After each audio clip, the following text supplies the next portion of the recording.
Of course, I'm a Kenyan. I have toburoti here and there. Is there anyone without toburoti in this country? You see, growing up, based on our culture, backed up by our culture and how we are raised up, we're Yes. told real estate is it. You have to be in real estate. So the minute you start making money, you get even pressure from peers, from parents. You have to get a piece of land. I don't believe in investing and waiting for 10 years. Why am I waiting for 10 years? I need to spend that money now. So, and land is something you need to get in and wait for long term. So, I mean, at some point I sat and thought, what am I doing with all these pieces of, I don't even know where some of them are, you know. Okay. So I've had to now rebalance and get out of the real estate and dwell so much on the bonds because I understand bonds so well. And they've been working because I'm able to benefit from the bonds like instantly. Okay. It's not where you invest and wait for 10 years. No. You invest and in 6 months, you have a return. Hello, everyone. So today is episode 5, I believe. And our special guest today is one person I've looked for a very long time because her schedule is not that easy. But I thank God. I am very happy that she's here with me today. So welcome, Angela Karaoke. Thank you so much. And people don't generally know her with her full name. So let me put the real brand, Angie on Bones. Yes, we got Angie, guys. Awesome. Yeah, so I wouldn't want to preempt her intro. So let me give her some time to tell us a little bit about her. Tell us about yourself, Angie. Thank you so much, Babs, for having me. It's No a pleasure. problem. So yeah, I'm Angela Wanja Karaoke. Now that you're insisting on the full name, but yeah, I'm Angela Wanja Karaoke, or Angie of Angie's Closet, or Angie of Angie on Bones. Angela is a financial consultant at Angie on Bones. Angela is also a fashion stylist and founder Angie's Closet. Angela is also a mother of 2 and a lover of life. That is super amazing. And by the way, the lover of life is real. If you follow her page, you best be knowing that, yes, she has a very vibrant lifestyle. And I love it for her. And thank you so much for being here. So let's start with, what do you want to start with? Do you want to start with the past or the, okay, let's start with the past. So what got Angie to where she is today? How did all this journey start from the beginning? Take us back. Okay, so Angie is a combination of many things. I mean, I just roll with life. I just go with where life takes me. So my education background is in finance. I did BCom at KU. I'm also a CPA finalist. So I'm a certified public accountant who cannot balance her own books in in her own business. But yes, my background is in finance. And I started off as an investment banker at FIDA Investment Bank, where I worked for like over 7 years as a treasury bonds trader. But that was me as a trader. And then at some point, I moved to business. That is when now I started Angie's Closet, where I founded the outfit Angie's Closet, where I dress the modern woman in elegance as she goes to work because I need her to have the self-confidence, elevate her self-esteem. So I've done that for the last, 8 years or more. And then recently, the past 1 to 2 years, I've found myself back in finance with another outfit called Angie on Bonds, where I educate retail investors on how to invest in treasury bonds. Because having been a treasury bonds trader, I realized not many of us, including myself, used to invest in bonds. And we think bonds is this thing that is only for the few people who understand the financial jargon. So I started investing in bonds and I started sharing my journey of investment. And that got me attention, got me audience. And I ended up now establishing another business, which is growing. And I'm trying to, figure it out as it grows. But main purpose on that is just to educate people on treasury bonds investment. Wow, that's super amazing. And maybe I would start by asking what inspired you to pivot now from, of course, corporate to entrepreneurship? Because that's one is not an easy one. Oh my gosh. What happened? What was the shift? Everyone keeps saying it's really hard to shift from corporate to business. And I'd say, yes, it's hard because it's scary. You don't know what you're jumping, what you're getting yourself into. So when I was in the corporate world, I was raising my young family. I was married and I have two kids, two beautiful girls, 14 and 11 now. Wow. Okay. And life happened. I was married, then just stuff happened, and I got divorced at that. Do I call it early age or the early stages of marriage? True. And at that point, it was like a roller coaster going down. It's crazy. It's a crazy moment for anyone going through divorce, separation. And I needed something to clutch on. I needed something to look forward to give me the positive vibe. And I've always loved looking good. But at that point, I knew I needed to really look good. So I focused on my looks, like really focused on how I looked. And that gave me, again, like an audience because we had social media. Facebook was just newish. And I could post photos of myself, of my outfits of the day, and I could just share on my post. And I got interest on, okay, where do you get your clothes from? And I decided, let me just buy an extra piece for my friends, for my workmates. And I realized, okay, I could do this as a business. And Angie's Closet was born. The demand grew and I had to set up a business, a boutique. And it became too demanding that I couldn't balance the two, my corporate job and the business.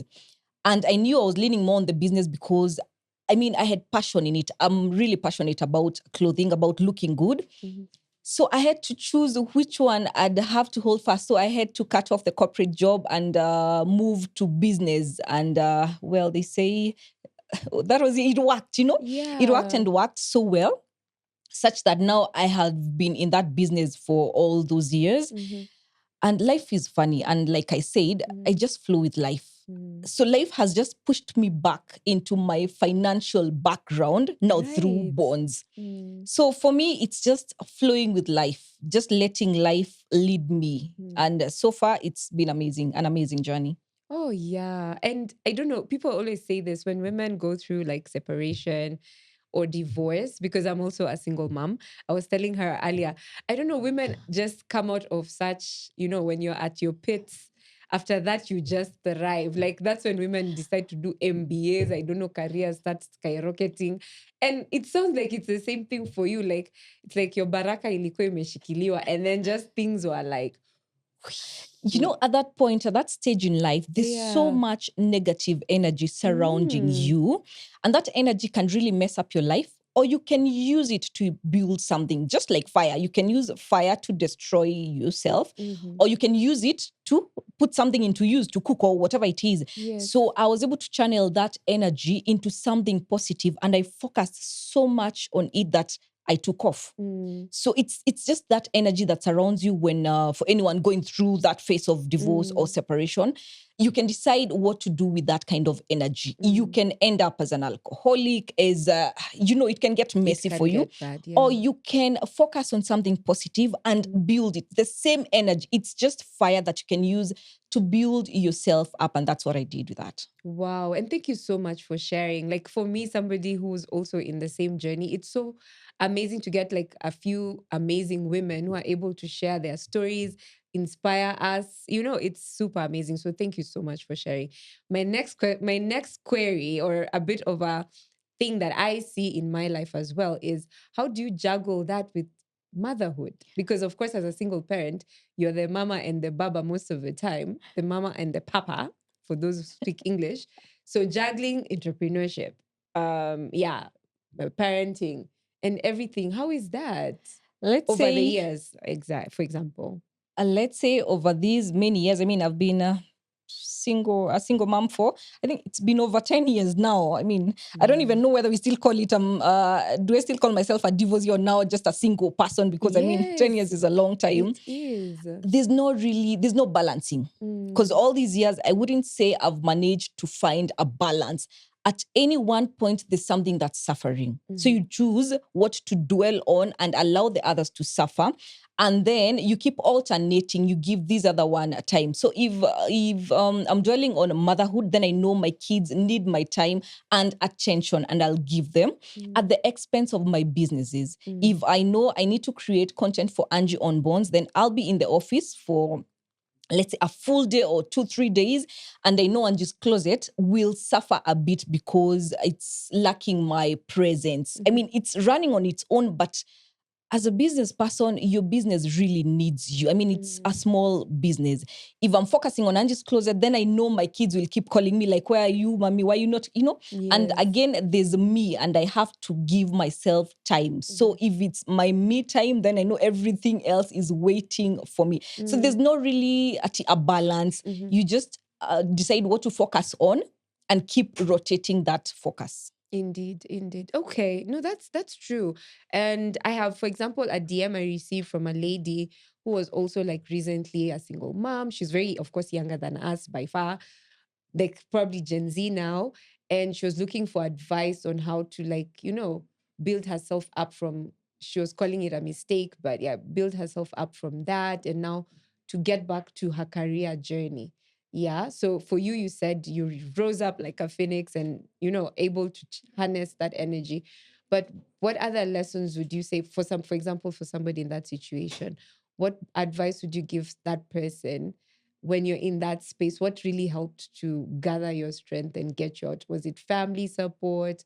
Was it your own, motivation and dedication? You wanted to achieve something. What really got you out of that hole? First of all, I like the way you're saying people like us in terms of age. She's much younger than us, but I don't think you're as old as I am.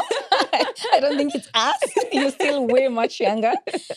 But I tell people, and especially women, okay, it's women and men as well. We get into stumbling blocks and we feel like this is it. This is the end of life. Like, that's it, boss. You've messed up. You've made mistakes. But there's life on the other side, a beautiful life. And life is what you make it or how you take it. You have to know that you have a purpose. There's a purpose you were created for. So it doesn't matter whether you make mistakes along the way, but you're meant to fulfill that purpose in life. And that could be the best time to find out what your purpose in life is. So that's why you find people who've gone through divorce or separation, they rise up and move. You're like, okay, this one, what happened to her? Yeah. Because now you focus on your purpose. Because for me, I stopped focusing on my titles. My title is a mother. My title is a wife. My title, I don't know as who.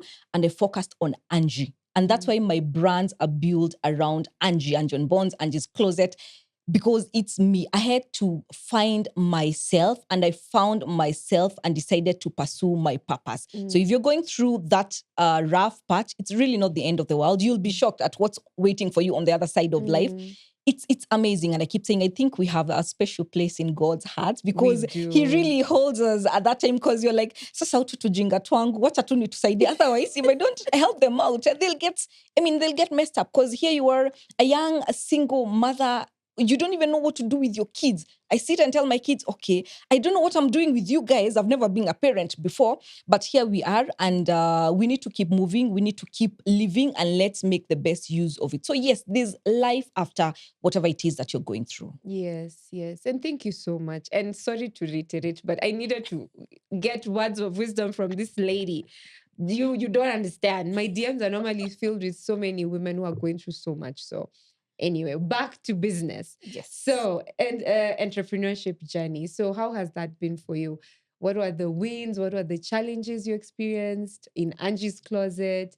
And yeah, what has made the brand be able to be as big as it is in such a short time? Short time is relative. It has taken me so many years to build that brand. But what has kept it going is because I didn't just start a business, and I don't just run a business. I ran a brand with a purpose. It's always had a purpose. And my purpose is these clothes, the outfit, this looking good is what got me out of a dark situation into the woman I am today. And I've been extending that to other women, not necessarily who are going through the same thing. But you know what? looking good does to a woman. It makes her feel several levels higher, and she's able to conquer the world. So I'm able to give that to other women, help them look good so that they can excel in whatever it is that they're doing in life, whether they're working or stay at home or whatever they are, whatever phases of life they're in. I need them to achieve through the look I give them. So I pass that. I sell a look. I sell something, not just clothes. Clothes are just a medium of how I do it. So when you're running a business, there has to be something behind it.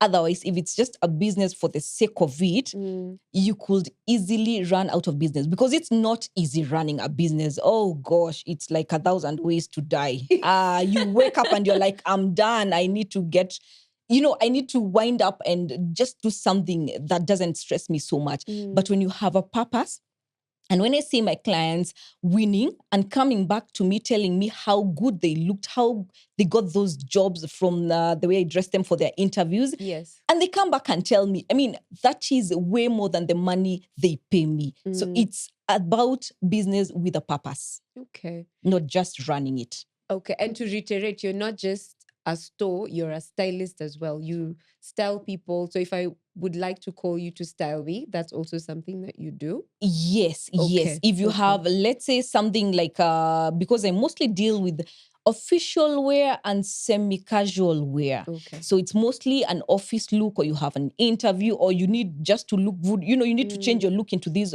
formal look. Yes. Then you come and they dress you up. So it's not just you pick whatever pieces of clothes I have. We do styling. We don't just sell the clothes, we style you. So we know what goes with what and how to put different pieces together. So we sell a style, not just the pieces of clothes. Wow, that's very important to note, because it's a very different offering. It's a whole package, and it's important for me to reiterate that to my audience. So when you go, it's not just a store, yeah. Yes. Yeah, but okay, interesting. So some of the difficulties, I would say, that people should be open-minded to when they know they're getting into entrepreneurship, for example. Yes, things you've experienced or things you've had. Like, what are the challenges that entrepreneurs may or have gone through? One of my biggest challenge is I'm in a field, in a market that's very highly competitive, like really highly competitive. And for some reason, everyone thinks selling clothes is just the easiest kind of business to do. And everyone starts there. So you'll get some people asking, Achi, where do you get your clothes? I'm just going to they go and collect clothes and then they come and now copy your style, and now you find people trying to do exactly what you're doing, and you can't stop them. True. So, and when the market floods with whatever it is that you're selling that's not really good for your clients, and you have to keep changing and you have to keep upping your game. So it's mostly a very competitive market space, and I have to keep thinking. Luckily, I have a very awesome team where we sit down and think, okay, what do we need to do? So competition, and sometimes not healthy competition, because when you come to my store to check whatever it is that I'm doing, then you do the same thing right next to me. It's not even funny. No, yeah. But the fact that I offer a style, I don't just sell clothes, so that really helps me. So by the time I'm putting pieces together, it has my name on it. Oh, so that is something. And then I've been running my business online. I started on Facebook. So I'm on Facebook and Instagram for Angie's Closet. And being online is not the easiest of a thing to do. You get trolled. Oh gosh, guys are like, kwani ni ng'ombe unauza? Yes. And the trolls come in right, left, and center, and you really have to have a thick skin and focus on the purpose of the business. Just focus on the goal and keep moving. Then these whole social media platforms, they keep changing. You're supposed to be doing, I don't know, reels. You're supposed to be doing, and you have to keep up, and you're like, oh my God, I'm no longer a Gen Z. So it's really hard to keep up with so many changes on the social media platforms. So those are my main challenges. I can imagine. So I would say you're one of the first people, like not original, but like the first people who actually did like fashion, content on social media in Kenya. And that was really not easy. It took a long time for people to understand and grasp the concept, especially like you said.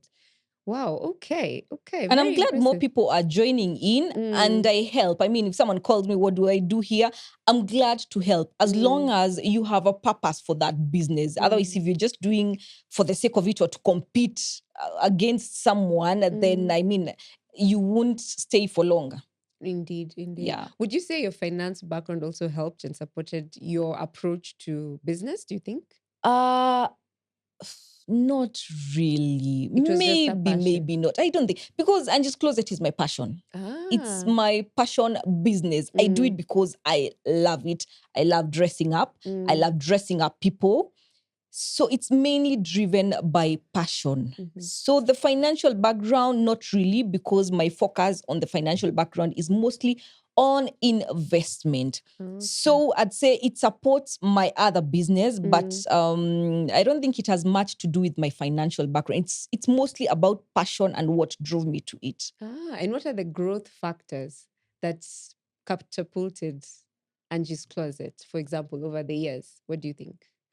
I think it's the feedback I get. Okay. By the time our clients come back over and over again, because we've had clients for so many years, and whenever they need something, an outfit for something, they know at Angie's Closet, you'll get sorted. Yes. So that feedback, positive feedback, keeps us going. And when I say us, my team and I, because we are all driven by the same purpose. So it's achieving that goal that I created the business to serve. So when we feel like, yeah, we are hitting that goal, it keeps us going. And you're like, okay, we can't give up despite right now the economic situation is, whoa, we are all over the place. We're just trying to survive. But when we remember the goal and the focus, we keep going. Okay. Okay. And do you think like you've leveraged things like systems in your business to help, of course, managing your inventory, things like that, or some of the, the goodies, the things that really give you the edge at Angie's Closet and running the business to avoid things like theft and, the typical things that Kenya businesses go through, taxes, blah, blah, blah. What are those two juicy things that keep Angie's Closet on track? There goes my business secrets. Oh dear. Okay, what you're able to disclose? No. It's okay. I'm glad to talk about it. In any business, you have to have systems. Without systems, you'll crumble because you're not able to manage it. I can be there every day managing everything. Now, the biggest, I think, issue, and especially for people running the same business in the clothing business, is they keep complaining of thefts and employees stealing from them. And, I can't really control that.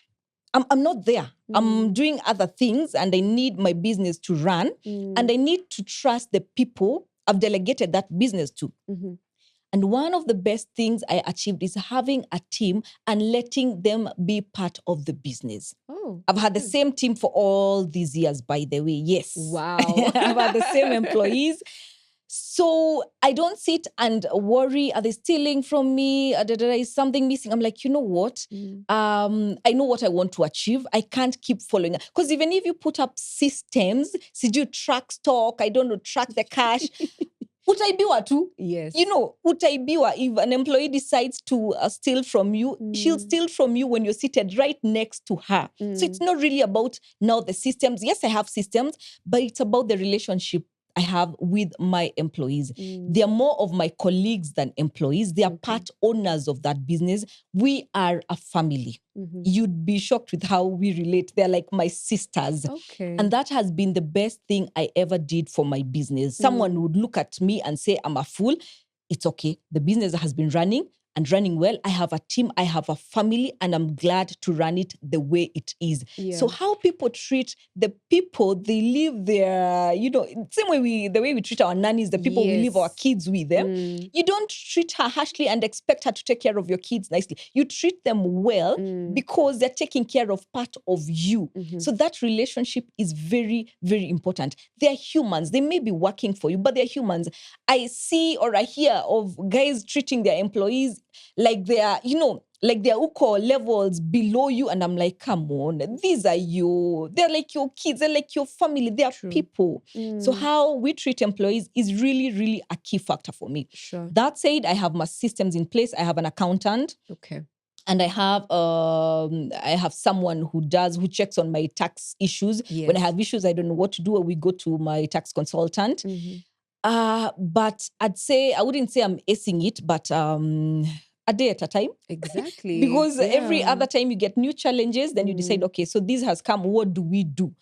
So it's just flowing with it, not like perfecting the business, just flowing with it and getting the challenges and finding solutions for them. Then you wake up another day, then there's just something you can't hack. Then eventually you get over it. It's a journey. Business is Yes. just a journey. But the fact that I'm really passionate about it, it's my kabibi. I love it so much. If I need my happiness, I have to go to my shop, Yeah. sit with my team, dress up or have a shoot. And that's the main reason I'm still a model in my own shop. Because some guys are like, see, you go behind the scenes. Now you're the founder. Get lost, get ukoba. Yeah. I'm like, no, I'm the model. I have employed myself as a model because I love it. I'm really passionate about. So I'm happy when I'm doing my business. So I'd say in a nutshell, passion drives the business. Oh, nice. And how long would you say your break-even point took? If I could ask. Oh gosh, there goes my memory. I'm not good with numbers and I'm not good with memory. Estimates like 5, 4. No, maybe 2. Okay, maybe less. Because the way I started my business, I didn't start with setting up a shop. Okay. It has been progressive. So I started by just shopping an extra item and selling to my friends. You know, the way you can have 2, 3 dresses, then sell 2 pairs of shoes, then sell.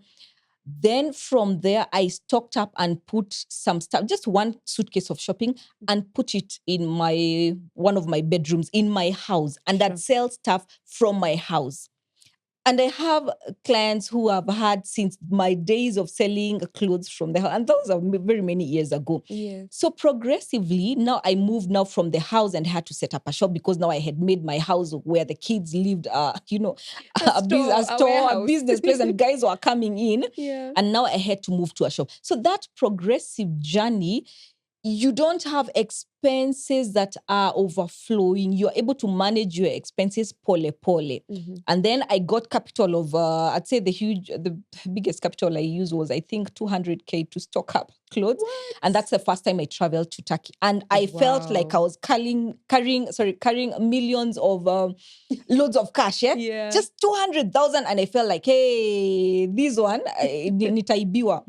So I started pole and I've been growing pole. So it's hard to tell at what point I was able to break even. Okay. It's been a progressive journey. Okay. And also I let the business guide me. I don't pump into it. I wait for it to demand for something, then I give it. Wow. That's a very interesting. Hey, okay, that one. I hope you caught that. Okay, interesting. Okay, and how about like now the investment journey? Do you manage your personal finances, business finances separate in terms of your investments as well? When you're running a business, you have to have different bank accounts, you have to separate the money. Otherwise, you'll get lost. I mean, money is just something that keeps flowing in and out. So I have to put my business money separate. I have to put my personal money separate. Okay. But now from my financial background, I've been able to create or build my investment portfolio. Okay. That I started way back when I was still employed, where you're buying stuff, buying assets and putting aside. So by the time I moved from employment into my business, I continued with the same journey of investment, pole. Investing is a long, slow process. You take your time. So I've been doing it pole. But I was investing in other things before now I came into bonds. Okay. Yeah. Okay. And you had a video recently about diversified portfolio. So, what's in your portfolio, ma'am? Not everything, but like some of the things that are in your current portfolio. And what would you advise people should at least generally have in a diversified portfolio? Of course, I'm a Kenyan and I have toburoti here and there. Is there anyone without toburoti in this country? You see, growing up, based on our culture, backed up by our culture and how we are raised up, we're Yes. told real estate is it. You have to be in real estate. So the minute you start making money, you get even pressure from peers, from parents. You have to get a piece of land. So that's where I started. Back then, I was still married. So Okay. we invested in pieces of land here and there. Then as we grew, we built a house, because I mean, that's the next thing you're told to do. You have to have a house of your own. Then continued with the real estate. So yes, I'm still in real estate. Okay. But at some point, of course, I also got into shares because I was in investment banking, and I'd throw in money in shares, just even if shares is really not my. I mean, I don't do very well with shares. Yes, I noticed you don't talk much No, about them. I don't even. I don't understand that field very well. Okay. So I'd say real estate, I got into shares, but I keep getting out because I mean, I keep burning my fingers and getting out. And now in bonds, I think majorly, those are the major things. I mean, just real estate and let's say bonds. But now with time, I've been rebalancing that investment portfolio to something that works. Okay. Because for this real estate, which you're told is it, I realize it's not it. Rather, for me, it wasn't it. It wasn't working. It wasn't fulfilling my purpose, my goals. Yes, indeed. I don't believe in investing and waiting for 10 years. Why am I waiting for 10 years? I need to spend that money now. So, and land is something you need to get in and wait for long term. So, I mean, at some point I sat and thought, what am I doing with all these pieces of, I don't even know where some of them are, you know. So I've had to now rebalance and get out of the real estate and dwell so much on the bonds, because I understand bonds so well. And they've been working because I'm able to benefit from the bonds like instantly. Okay. It's not where you invest and wait for 10 years. No. You invest and in 6 months, you have a return. You start, I call them eating my coupons. And I'm like, I was about to say you call them eating your coupons. I need to eat my coupons. I don't want to invest and wait, CG, for what years? I'm not investing, CG, to pass it on to my CG children and grandchildren. No. I'll give them education. Please, mtu ajipange. Me, I'm just investing for myself. Yes. And of course, when you build bonds, it's generational wealth as well. So you get to enjoy that, and you know your kids will also enjoy that. So it works. So it's been making mistakes here and there and rebalancing. I've done Forex at some point along the way. Yes. Very daring. Oh, yes. I've been in Forex. Yeah. But it's a thing of just checking what works. There's really no mistake in life. Life is a journey. So you make mistake, and the important thing is being able to get out of it as soon as you can, as quickly as unaanguka, unasimama. You know, don't dwell on the losses, because I've made losses, huge losses. But unaanguka, unasimama, you try, okay, what next? Until you can figure out what really works. Yeah. Okay. And just for me to give you an opportunity to also give the audience some time to also get to understand, of course, when they sign up for either an Angie on Bonds class or a one-on-one, what should they be looking forward to? Let me give you some time to pitch your other business. What will they be getting in the lessons, for example? So with Angie on Bonds, where my focus is on educating the retail investors on how to get into bonds, how to invest. First of all, just changing or shifting the mindset of the majority of people, because you keep thinking bonds is Greek. Like we can't understand bonds, and bonds are not for us. They are for millionaires. No. The minimum in bonds is 50,000. Okay. And 50,000 for someone who is working is easy to achieve. And I say easy because I know it is. You just need to save up. Then you get to 50,000. Then you invest in a bond, because I have seen very many people doing other things with the same money. It could be a 5K, a 10K here, a 2K here. But when you're able to put that lump sum together into 50K and get into a bond and continue with that journey, because I've been an investor for the last 4 years and I'm not there yet. Okay. You do it pole pole. So my work is to just explain to people in simple language what bonds are, demystify the whole world of treasury bonds, and help them start the journey and work with them pole pole. So I do online classes. Yes. Once in a while. I mean, I want to introduce that to be a monthly package for anyone who wants just to join in on a brief 1 hour. Let's discuss bonds. Yes. I also do just on phone consultation. Sometimes people don't have time and they just want to pick your brain on something. You know, that one of, it's mostly done on wakilis. Wakili, I have a quick one, wakili. Or daktari, I have a quick one. You know, those ones. Yes. So I'm like, I've introduced something for those quick ones. Wow, okay. Affordable. Then I can take you through whatever hurdle you're facing in the bonds investment journey. And I also now have an in-depth one-on-one bonds advisory session that is a package of 4 sessions. Okay. Now, those 4 sessions will sit down with you 1 to 2 hours and we'll go through. It's more than just learning how to invest in bonds. Money is a mindset game. Okay. And once you learn what it is and how the money flows, because money is an energy, and there's a way it flows, and you can be the one like protecting. Your mind can be the barrier to that money flowing to you. So once I help you unlock whatever it is that you're looking, and it's mostly in the mindset based on how we've been brought up, the beliefs we have about money, what we think of money, you know, because the same thing of if you think you can't, then you can't. So it has a lot to do with mindset. So when you come and sit down with me and we go through your history with money, your beliefs, your past with money, then we see where you're meant to be going. I mean, it's an in-depth session, one-on-one advisory. So that is what I've been doing. So the one-on-one or the online sessions or the Angie on Bonds, I have a quick one. Yeah. So yes, I am available. Otherwise, I have a YouTube channel on Angie on Bonds where I've laid out the basics on how to invest in treasury bonds. Okay.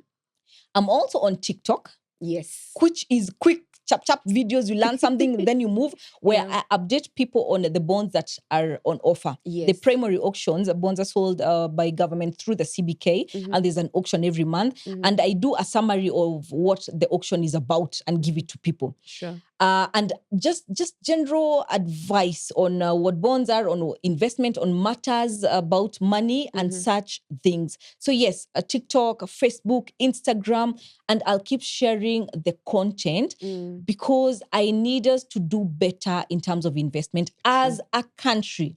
I might just be one person trying to just play my role.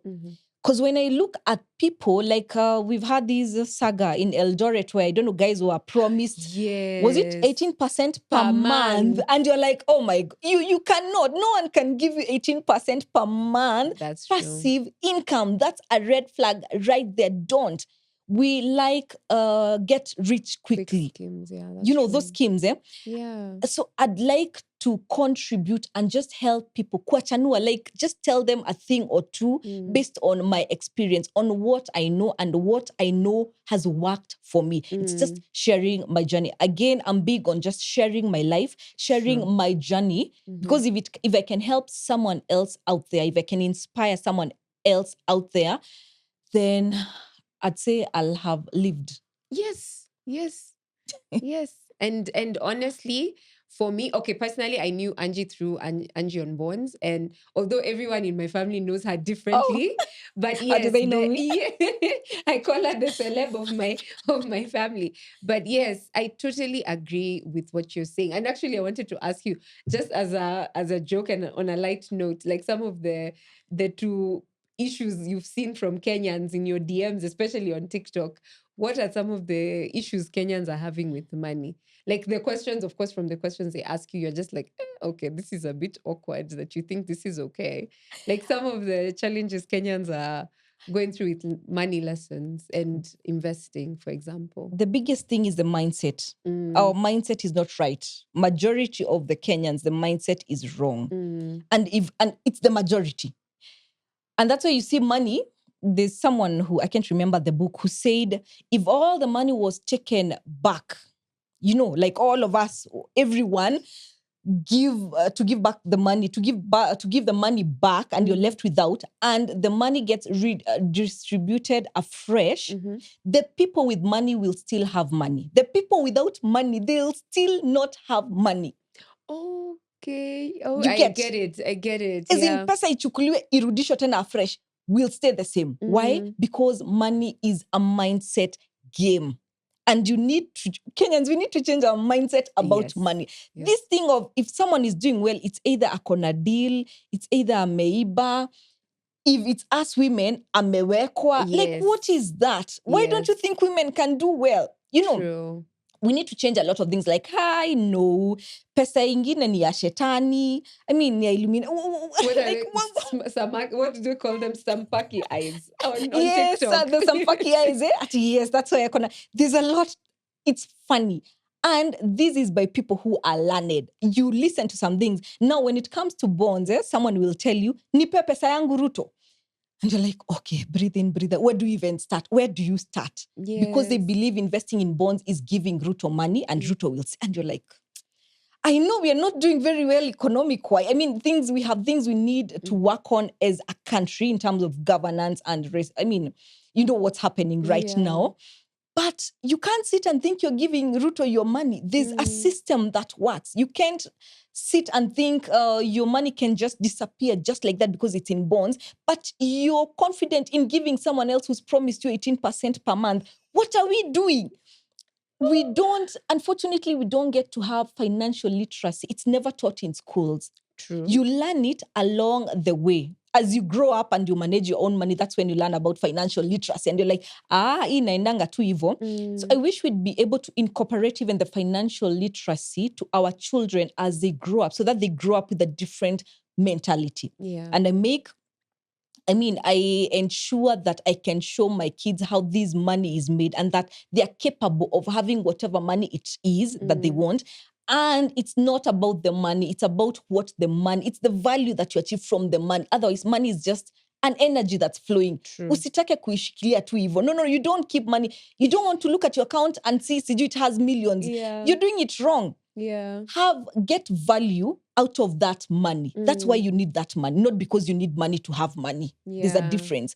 So I wish more can be done in terms of financial literacy. I'll keep playing my part. Whoever can hear and learn, well and good. Yes. And I hope I'll get to penetrate let's say the corporate world, where I get to know let's say the employees or whatever, and just talk about what I know about money. Just share info. If we all did that, you're in the finance industry, you understand. If we could share that knowledge, I think we can make this country a better country. I agree. I totally agree with you. And like you said, it should have started when we were much younger. But I see even you had, I think, a class with kids once.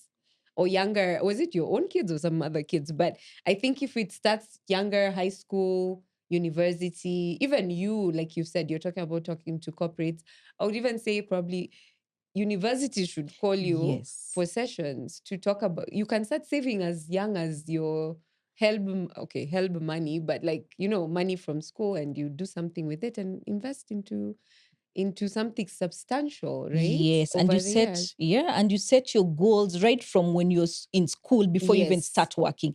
Because when money starts flowing in, you know where exactly the money is supposed to be going. Because the problem we have, money comes, then we don't know what it's supposed to be doing. Then bills consume all the money. But when you have a plan, then you're working towards a certain target. And there's something about money. When you create an output, money finds a way of coming in. Wow. But when you have no output, then you'll remain at the same level because you're content. So we remain in something called the karat race, the box, where we are fine. The money is coming in, it's catering for the bills. Tunakaa hapo. Tunakimbiza tu money for the rest of our life. But find a way of creating the output, and it's just expanding your mind and just looking at things differently. Then that way, there's a way money just finds a way of flowing in, like more channels, more inlets for the money. Yeah. Okay. And what's the future for Angie on Bonds and Angie's Closet and all your brands? What's the future for your brands? For Angie's Closet, I need to get a wider reach in the country, because I believe I'm barely scratching the surface. I need to get to more women, because I need to spread that positivity, that positive energy through the clothes that I sell, and see women winning in the various aspects of their lives. Sure. So I'm still trying to figure out how to expand my reach. That's for Angie's Closet. For Angie on Bonds, it's been 1 year now. I'm still trying to place things. Where should I be going? It's taken off fast, and I'm happy. I'm glad for the rich because I get called like, hey, Angie, we've seen your video and ulisema hii tunaeka aje, do we go in competitive? And I'm loving the impact. It's not just content for the sake of it and not just for entertainment. Nothing against guys doing entertainment, True. but it has an impact. And someone tells you, I started this journey because of you. And now I'm enjoying my coupons. I didn't know this thing was possible. Like, yeah, it actually works. I really want to have an impact. I really want to help guys realize that there's more to life than toburoti all over the place. Like you can actually invest and enjoy your own investment without having to wait for, 20 years. You know, like put in your hard work and enjoy the benefits, reap the benefits right and then. And the principal amount, the investment remains there. There's nowhere it's going. And you're enjoying it. I just want to help people see things a bit differently. So I hope to get into the corporate world for the organizations, groups. Let's just say I'm waiting to see where life leads me. I'm flowing with it. I'd say like I've always done. Yeah. I'm giving it my best and asking God to just lead me, Yes. Like I wouldn't say this is where I want to go. Do I want to major with the one-on-one sessions for the retail clients or corporates, or I'm just open and just watching, listening and waiting to see where this leads me. But I know what I want to achieve with it. Empowerment, financial empowerment to as many people as I can. Okay. And would you say it's also a good investment for pension now when you're looking for like your pension for like when you now retire? Maybe, I don't know, you might want to retire early by 50, 60. But like, is bonds also a good option for retirement if you want to put a bit of your pension money there as well and looking into the future? Is that something you'd also advise or guide? I like the way us Kenyans look at retirement as a place where now you stop working and you chill. Yes. Isn't that the dream? And unfortunately, we look at it that way because we don't like our jobs. So we can't wait to be done with the jobs. Okay, but fair. if you have something that you love, you don't want to stop it. I'd never want to stop dressing up or dressing people up. I mean, it's fun. I look forward to it. So I wouldn't call it a retirement, but I get your point. And the thing is, we rely so much on this pension, which is a good thing. And forget that some of the main clients who are into bonds are these pension firms. So they will invest in bonds and come create a package for you, something for you out of the bonds. Now, you're able to create your own future pensions by getting directly into the treasury bonds.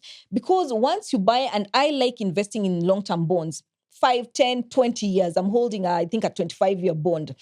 Yes. Because I'm not just looking at the next 2, 3 years. No, I'm looking at a lifetime where I have a monthly passive income that's gonna come in for the next 20 years without thinking of where is money coming from. I'm looking at a place where I can travel without looking at I have to go to work. I can take 2, 3 months off because my passive income for the month is set. So you can create your pension plan so that when you retire, whatever you call that retirement space, you have money that is guaranteed because these coupons, the return on bonds are paid every 6 months. Then you ladder them in a way that you're able to have a coupon every single month. Sure. Now tell me, if you're set and there's free, I call it free money, free coupon coming in every single month, you can retire as early as 20 and do whatever it is that you want to do in life. Okay. Fair enough. Yeah. Fair enough. Okay.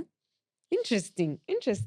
And in conclusion, as we wind up, the fact that you're such a fun-loving person, if you should follow her on her accounts, by the way, you'll get to know she's not as serious as she is on Angie on Bonds. She's normally so serious. I was so scared of her. But anyway, I digress.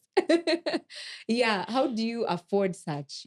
For Kenyans, we see people buying Range Rovers. You've just got a new car recently. Whoop, whoop. A dream car. Yeah, you see such things. Like, how do you encourage the young people? Like, how are you able to achieve such things? Like, yeah.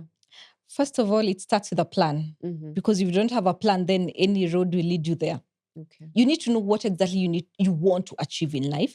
And we need not limit our minds with what it is that we can achieve. I had a client yesterday in my office and I was like, okay, what are your goals? What are your dreams? What do you want to achieve? And he said he's comfortable. He's very comfortable with where he is. I mean, so he just wants to make money and accumulate money. And I'm like, what for? You need to have a goal, a dream. What is it? You can call me materialistic, but yes, I am a material girl. I mean, what else is there in this life? You need to enjoy whatever it is that you have. And it's not the entire thing. It's not my entire goal. There's more to life. There's peace of mind. There's happiness. But I also want to push myself into goals that only look achievable for some people and some families, the dynasties. And I'm like, why not me? I can also achieve whatever it is that I want to achieve in life. Why not? Yeah. And I tell my audience, if God was to ask you to write down your future, what exactly do you want in your future? Like, write your future. There's this thing I call a vision board, where I like drafting the things I want in life. It could be peace of mind. It could be happiness. They're all on my vision board. It could be that dream car. It could be that beach house, because I keep saying, I have to have a beach house at some point. My holiday home is by the beach. And I have to have it. Yeah. So I put them all on a vision board, because that's how I want my life to look like. I love soft life. But then when you realize, gosh, I'm single and there's no one coming to help me with my soft life, then I'm like, okay, I need to work for it. So first, have a dream. First, put all the things that you'd like to achieve in life without limitations. We are our own enemy because we limit our minds. No, just put everything. You don't have to put a deadline. Just put what exactly it is. Nature has a way of getting you there if you have the there. Okay. So find the there, put it down in a way that, the mind is, oh gosh, the mind is another topic altogether. Yeah. I love what you can achieve with your mind. Put it in your mind. Things don't have to happen that way. Every other time you'll get an oops here, a fail here. Just keep rising and moving, but have a goal, have where you're going. And then let God just lead you there. Of course, put in the effort. Do give it your best. Consistency is key, especially if you're running business or whatever it is you're doing in life. Have a pure heart. a pure intention. We are all connected by energy. I'm big on energy, by the way. And we are all interconnected by the same energy. You can't keep giving out bad energy and expect good things to happen to you. True. Your intentions have to be good, like positive and good. You just want the best, no ill intention. Work hard, be consistent, but have a goal of what exactly you want to achieve in life. Write your future. It doesn't have to happen, but it doesn't hurt dreaming. Dreaming is the only thing that a rich person and a poor person can have in equal measures. Okay. So I dream. I sit down and dream. And when I see my dreams coming true, I'm like, yes, let me dream some more. Wow. Such is life. Wow. I think we can even mic drop that. I love that. Thank you so, so much, Angie, for being here. And we will definitely make a point to come to the store and hopefully we'll be able to add that snippet here. But if not, it can be on social media. But thank you so much for being here. I'm glad. Thanks for having me. If you can afford debt, take it. It's other people's money. Remember, a lot of companies are actually built on other people's money. They're built on debt, right? And you walk through, if your product is solid, you walk through that journey and you will recover from that debt eventually and turn your profit. So if you can afford the debt, take it, especially if the deal is very good for you at that circumstance.